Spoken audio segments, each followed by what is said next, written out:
Hi Lisa, could you talk about schizophrenia? Actually, do you know what? I don't know that much about schizophrenia. I know I was just saying I'm a super wise woman and I know a lot about these things. I don't know that much about schizophrenia.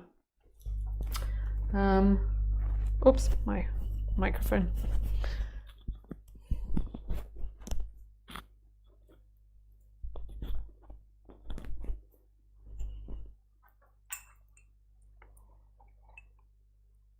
I do believe that mental illness, like it's categorized in our society, is bullshit.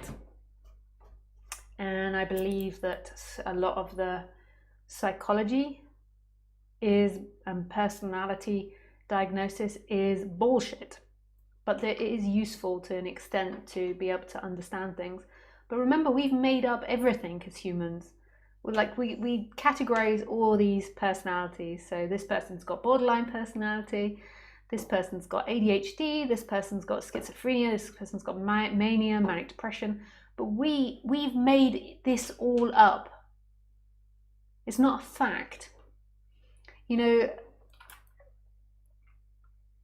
scientists haven't even discovered where mental illness happens. I mean, that's pretty far out, right? So they treat people with chemicals and they're not even sure if mental illness is a chemical imbalance in the brain. And from some reports, I mean, everyone will say different things. From what I understand, a lot of psychiatrists think the most effective way to deal with mental illnesses is sedation. So a lot of the drugs are sedatives, which just blank you out, make you numb, and they increase serotonin, or these sorts of things. They don't even know where it is in the body. They think, but they haven't actually proven it yet. I mean, there could be so many more possibilities and realities happening. How do we know that schizophrenics are actually, there is something actually wrong with them? What if it's that our society just can't see the beauty in their difference? And it's that our pressure to try and make them normal that actually makes them suffer so much. From what I understand, in Native American tribes, schizophrenics used to be the healers, and they used to be considered magical or the medicine people. But I'm sure this is a simplification of simplification. And in our society, you know, that people with mental illnesses are kind of excluded. They're seen as redundant, that we'll keep alive and here take the medicine. From my experience of meeting people with mental illness is that people with what's considered mental illness tend to be brilliant as well. And I think there's a reason that they've evolved and why we haven't, our gene pool hasn't excluded them. And I think that more than likely these mental illnesses aren't the problem that we believe them to be in our society. The problem is our society looks at them wrong. Everyone's got a disorder. Maybe mainstream society has the disorder.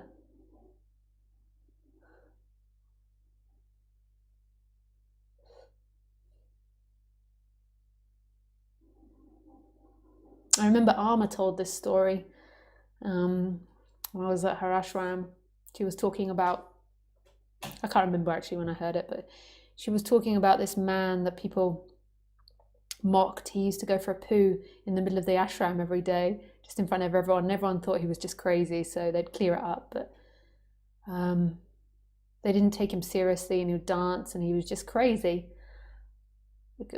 for most people. And one day Alma heard them mocking him, and she turned to them and said, "He's more sane than any one of you. He's more free than any one of you. You mock him because you believe he's crazy, just because you are collectively believing in your own sanity, which isn't reality, which isn't the case." I'm sure she didn't say it as precisely as that, but that was generally the gist of the story.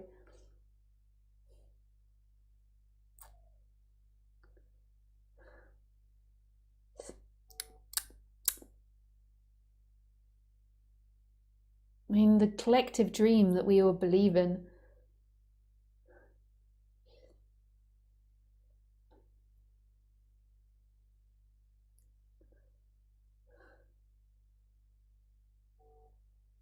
I mean, it's so weird, our collective dream, and we just take it as so true. Like, this is the way it is.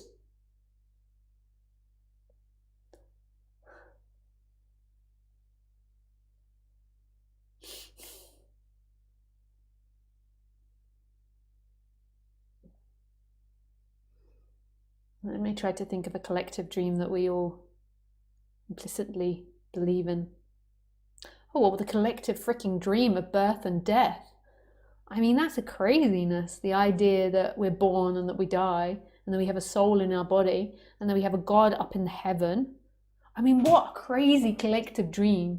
That we have a God up in heaven looking down on us, and that he's going to judge us. And people really believe this.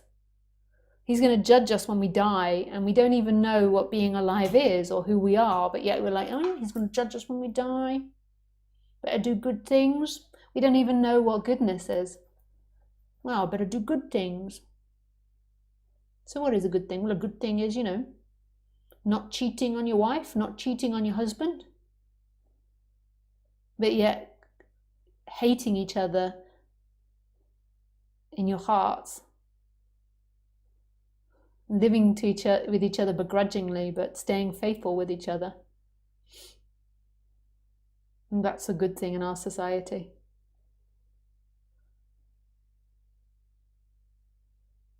Or the meat industry. I mean,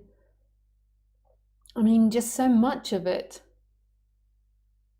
Like, we don't even call our animals which we eat, the animals, we call it beef. We don't call it cow. I'm eating a cow. Steak. I'm not actually against the eating of the animal, but the way our society treats it is weird.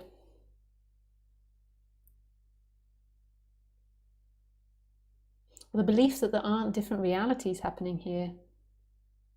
There isn't so much more to our senses or so much more happening than our senses can pick up.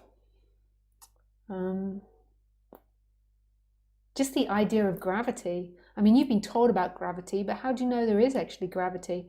I mean, it's something that we've made up in our language.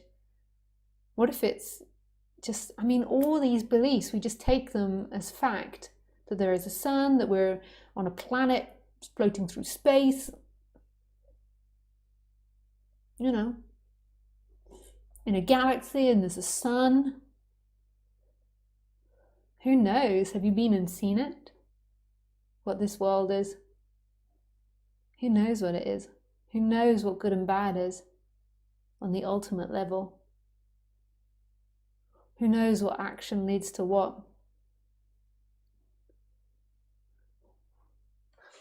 I don't even know what I started off with the question with. Could you talk about schizophrenia? Jesus. Well, I went for that, didn't I?